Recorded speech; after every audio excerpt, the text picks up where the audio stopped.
Hey everybody, welcome to the Rock Experience with Mike Brunn. Today I want to share with you an exclusive video that I filmed back in 1995 at the New York, New Jersey KISS Expo. The guest this year was none other than Vinnie Vincent, and I filmed his entire Q&A that day.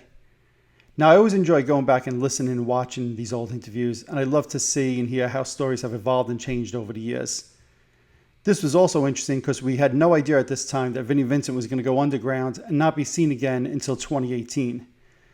I really found this one fascinating. I hope you guys do as well. And I'll certainly be sharing more interviews like this that I filmed personally in the days and weeks ahead. I'll also be sharing some new podcast episodes with you as well coming up really soon. But for right now, I figured you guys are going to enjoy this. So sit back and relax and enjoy watching the Vinnie Vincent interview I filmed exclusively back in 1995. Enjoy, everybody.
Moderating this session will be Ken Sharp. Thank you.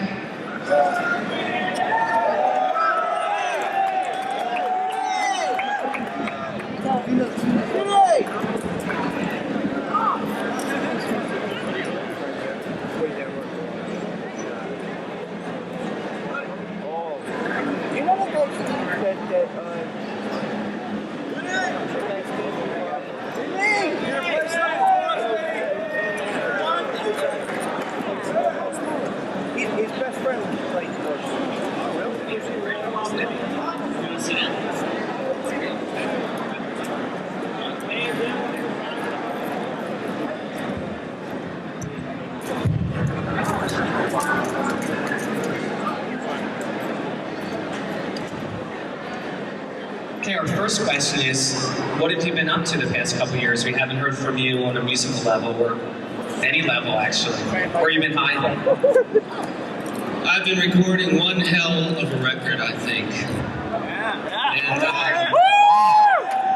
I really wanted to make sure it was something I thought was really special and something good to myself, you know, something where I said, that's fucking great. And I took a lot of time as a human being to grow, to have my musicianship, my songwriting grow as an artist, and I really wanted to put a record out, take some time away from everything, and really put together a record that I thought would be special. And it's coming out great, and also on top of that, I decided to start my own independent record label and put my own records out, have a small custom label, and start my label with my own records.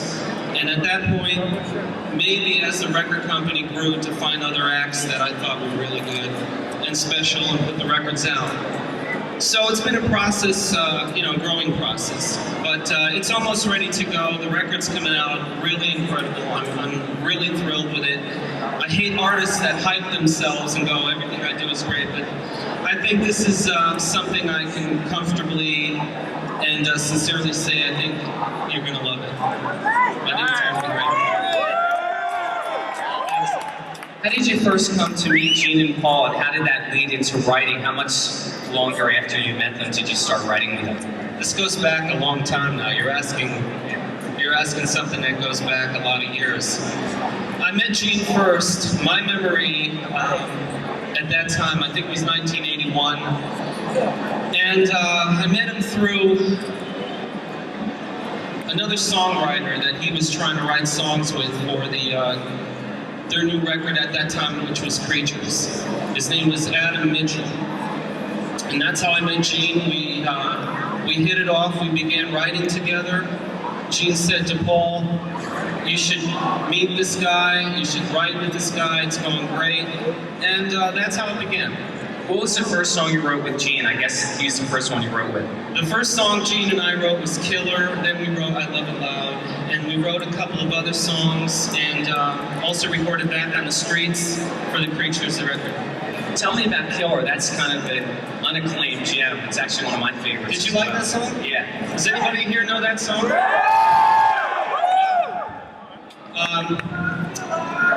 Yeah, I think that's it. Very good, very good. Brings it back. Now I remember it. That's a good one. I think I brought the music. I had the title, and let's see. I have to remember this period of time. The band was already recording at the record plant in Los Angeles. We were writing this while the record was being recorded, and I think I came up with the idea. Gene added some good stuff to it, and the song just, it just grew and became finished. We finished it in the studio. One of the all-time Kiss classics is I Love It Loud. Share the story about that, and does anyone remember that one? I still hear that a lot on rock radio. What was your question? How that came about, and also how the drum sound came about. It's probably the most unique drum sound on a rock record. We recorded that record. I was still new to the band, and I see that T-shirt. Yeah, all right, good. Yeah, very good. That record was recorded at a studio in LA called Record One, and it was a tiled room. It was all tile. And the drums had an incredible echo in this room. And it was the best drum sound I've ever heard. And it was a fabulously interesting recording of a record. That was my favorite recording experience, was recording Creatures, because of the studio, the experimentation that went involved in that record. And I was very new to the band at that time. And it was a real thrill. As far as your question on I Love It Loud, how we came up with it. Gene had a chant, which was that beginning, and I wrote the lyrics. We worked back and forth real well. Gene and I and Paul, I feel, had a very good chemistry. Do you guys feel that way? Good, I'm glad, because I think we left behind some really good music that I'm proud of. I think we wrote some good stuff together. We have a good interplay. I'll feed you an idea, you feed it back to me, and eventually that's, we both go, yeah, that's it. And that's how it began. Was there a difference between writing with Paul and writing with Gene? Would Paul come in with the guitar, with an idea first, or was it just all different each time creatively? If you are more specific, song-wise, I can give you maybe more specifics. Generally speaking, it's... Lick it up! Pardon me? Lick it up! Lick it up? Very good question. I said, I remember saying to Paul, I've got a great idea for a song. And I started singing it to him, and I don't think it clicked with him. I don't think he picked it up really quick. And he didn't seem excited about it. And I said to myself at that time, I think this would be a great new single for this record. I had the title, I had the melody basically, and I said to Gene, I said, I think I got a winner here, and I think you should hear it. Paul doesn't hear it yet. And Gene heard it. He said, you should play it to Paul. I said, I already did, but I don't think it clicked with him yet. And the next time I played it for Paul, he said, hey, that's great, we should work on it. So a lot of times songs, when you hear them, you may not be in the right frame of mind to hear something quickly, but another day, another time, another mood, you go, hey, that's great. So that's how Lick It Up began. I think one of Paul's favorite songs of recent Kiss is I Still Love You, which you co-wrote with him. Is there any story behind that? I Still Love You? You guys like that song? That's great. That song was really, it was a great memory remembering that song, and we both were into it very much, and we both contributed a lot to it, and it just clicked, you know. I think writing with them is really a terrific chemistry. We always write very well together, and I think we have, it's just a real natural thing once we get together. It just always happens. Well, obviously, you played on the Creatures album, probably the majority of the record, but weren't there some other guitarists that also played? From my recollection on the Creatures tour, on the album, I was still very, very new to the situation. They were still auditioning tons of guitar players, and I mean tons. There could have been 2 tons of people if you just put them on a scale. And I was there through the entire process that I think I remember at this time. I mean, we are still looking about 13 years ago. No, maybe about 15 years ago now? 13 or 14? To the best of my knowledge, they were still auditioning players, and the way they did that was to have some of them come into the studio and play on some of the tracks. And I think that was part of the what worked with them as far as an audition process. And I think they had a few players come in, and at some given point I was asked to play. And once I came in to play, the fact that we were writing really well together, I just ended up finishing the record and eventually joined the group. Tell me, you mentioned Back on the Streets that the band recorded that. Did you sing the song in the band? Or? Back on the Streets, the way that I was introduced to the producer of that band, which was Michael Jackson. Not the Michael Jackson. No. He may think he's the was a song that I had demoed called Back on the Streets, which I recorded for my own record at some point. And I think that was recorded by John Norum from Europe. And Michael Jackson had heard this, and he was producing Kiss, and he heard the song, and he said, this is a hit song, we want to do this song. And that was part of the beginning process of me joining the group, or getting introduced to them. Paul sang it, we recorded it for that record. Later on, a couple of years ago, I asked Gene why we didn't do that song, and he said it was, he didn't think Paul didn't think he sang it that well, and I thought it was great. Maybe it'll show up on the box set. I think it should, because it really was a great version, so we'll see. I wanted to ask you, did you come up with your makeup design? No, I didn't. Who came up with the design? And did you feel close to it? Did you enjoy it? You know, I thought it was a great design, and as my memory recalls, I think it was Paul. I think it was him. And I thought it was just terrific. Was it difficult learning how to put the makeup on and doing it properly? Because you had to be real accurate with it. I have some Polaroids of early designs, you know, that we took. And they were just other designs. And I think I might have seen them not too long ago. And I used to have to practice at home in order to put it on. How long would it take you to put it on and do it properly? In the beginning, about 45 minutes. Towards, you know, the middle of the tour, maybe 15. Was it a difficult adjustment wearing the costumes? Because obviously you weren't used to wearing anything like that when you played prior bands. It was very hard. I think the hardest part were the boots, because the platforms were so high that I can remember falling down a lot on stage. And I could remember Gene telling me, why don't you you're down, just stay there. You know, we'll make believe it's part of the show. But they were hard to walk around with at first. When you put on the makeup, did it make you feel differently about yourself? I mean, you had some type of guys that you could work with. Did it make you feel a bit freer on stage with the character that you assumed? I think there's a character involved, so you do feel a little different. Yeah. You know, because now you are something a little different, a little stranger than what you are before you go on. You know, so it plays a psychological thing. Now, I've heard you're working on a book yourself. Yes. Tell us about that. I've decided to write a book about all of this, because I'm asked questions that I never really can answer 100% truthfully. I've seen a lot of things or heard a lot of things written about me and my tenure in this band.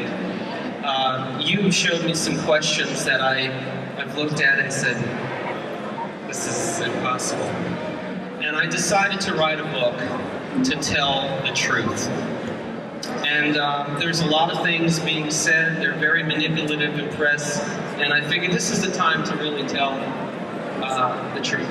And this will be out maybe in about a year's time. I'm writing it now, and it'll be the truth to most of these questions. Well, one of those questions was, I think in Guitar World, Ace spoke about being asked midway into the Creatures tour that Gene called and asked him to rejoin the band. Is that true, and what really happened?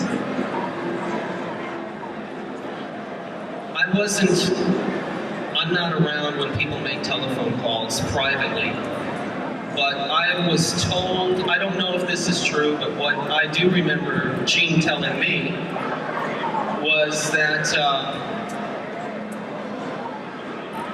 Ace had asked to join the band again.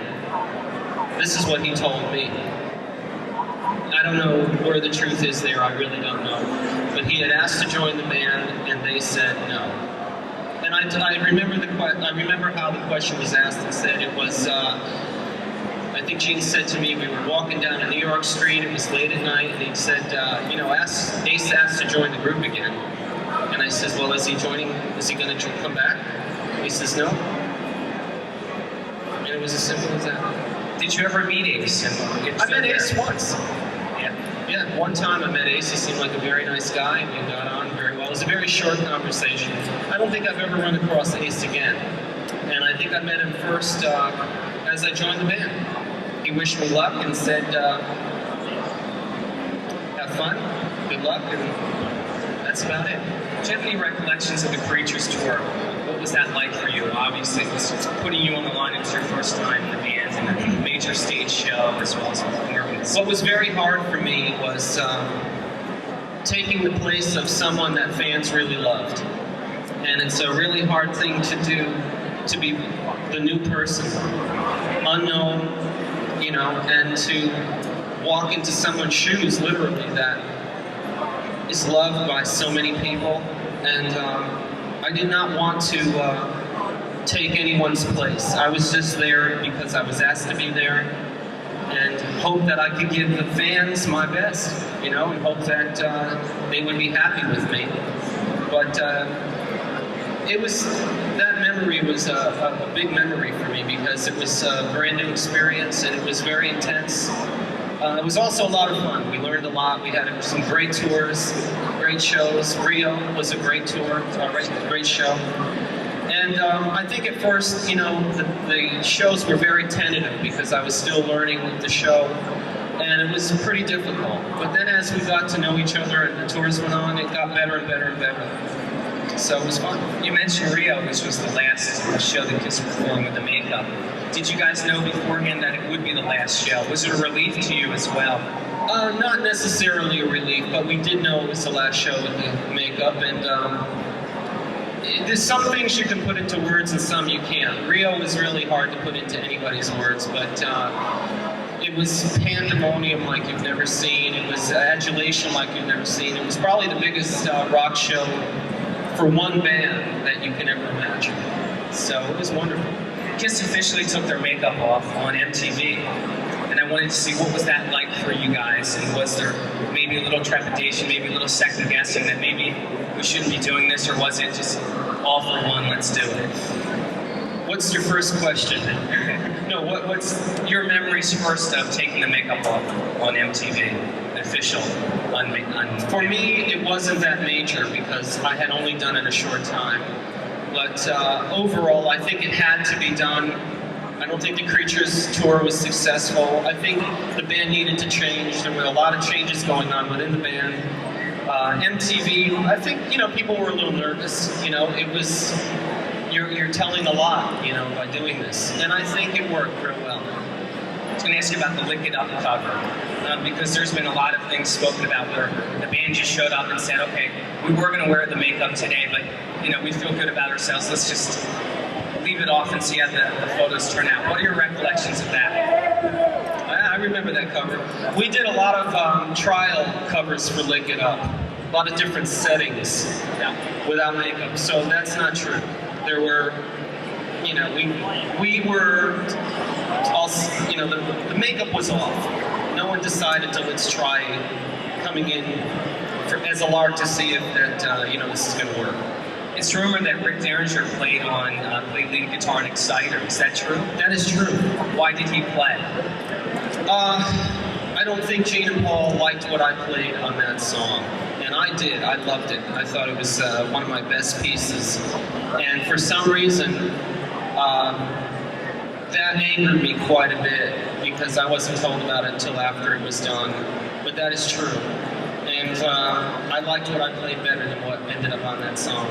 Any favorite songs that you co-wrote on? And I think Rick's a great player, by the way.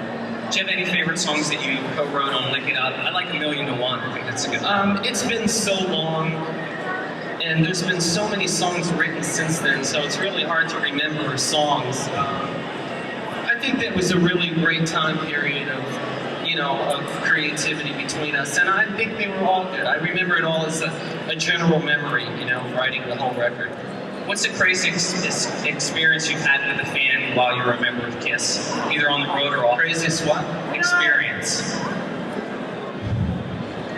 That you can talk about.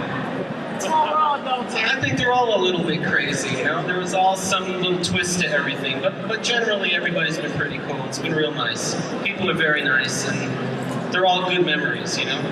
What do you remember about the first KISS gig without makeup? It was in, I think it was in Portugal. What you remember about that? Was there any nervousness, especially among Paul and Gene, that you could sense? Well, first of all, you're in a foreign country. They don't speak English. And, you know, of all places you're in, was it Lisbon? Yeah, I think so. So, I mean, you know, these are very different places than what we're used to. But it was great. It was all great. I think the Lick It Up tour was a really, it was a free feeling tour, you know? And I think, I sense Gene had the hardest time with it, but he ended up doing really greatly for himself, and I think he got really used to it. And it was a great feeling tour because, you know, there was a new thing now happening with the band. It was special. In the band's new book, History, they talk about the reason you left or were gone from the band was because you wouldn't sign a contract. Or what's the story about that? I wouldn't sign a contract. We had business problems from the day I met them to today. And I love them dearly. We write great songs together. But I think this will be in my book. The answers to these, the real true answers, the truth, will be in the book I'm writing. Do you have a publisher yet for that, or are you going to shop it? No. I'm writing it myself with a writer. I will produce it myself and sell it through my record company. So the way you can get it will be through the fan magazines, my own record company, and that's where you can order all of this. By the way, my record company that I'm naming it is called Metaluna. So it'll be Metaluna Records. How did you come to write with Paul and Gene again for the Revenge album? Came up with some great material for that. I ran into Gene and Paul in A&M recording studios in LA, and we talked about some things, and it was good to see him again. I hadn't seen him in a long time. And let's see, what we do. Shortly after, got a call from Gene asking me if I would like to write for the Revenge record, and I thought it was a great idea.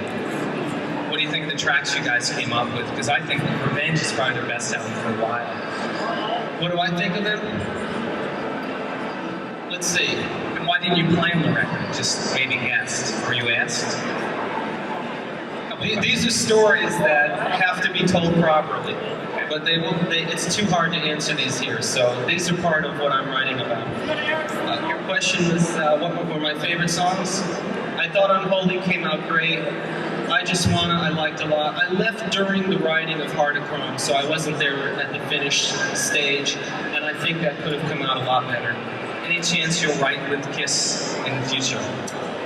If we can settle some differences that we have and get finally a smooth go of things, I think we work real well together, and there's two things you have to take into consideration. when you are working professionally. One is your business has to be right. Second of all, you have to like who you're working with. So if we can make sure that both of those happen, we're going to probably work together again. And last question is if you could share your memories of Eric Carr.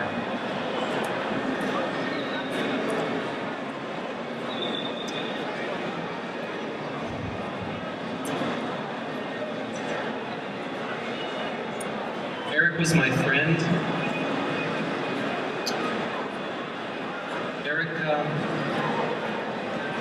Eric was a very caring, loving, generous, funny human being, and I miss him a lot. I think about him very, very often. I don't think there's one day since he passed away that I don't think about him. And he was one of the nicest people I've ever known. Thanks, Vinnie. Let's hear it for Vinnie Vincent. Thank you all. Thanks for having me. Okay, we're going to have an autograph session in just a few minutes. Everyone's going to have to back up. And we're going to start a line against that wall with, listen up, the people who have orange programs. They're going to start first. If you do not have an orange program,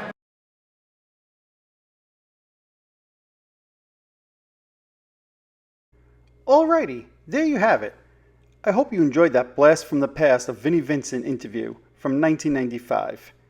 Like I said at the start of this, I have a few more interviews like that I filmed that I'll be sharing with you in the days ahead.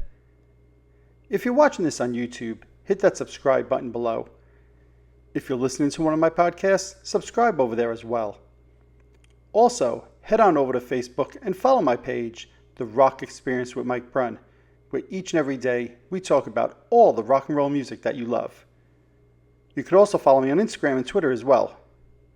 That's it for this episode. Thanks for watching and thanks for listening. See you all next time.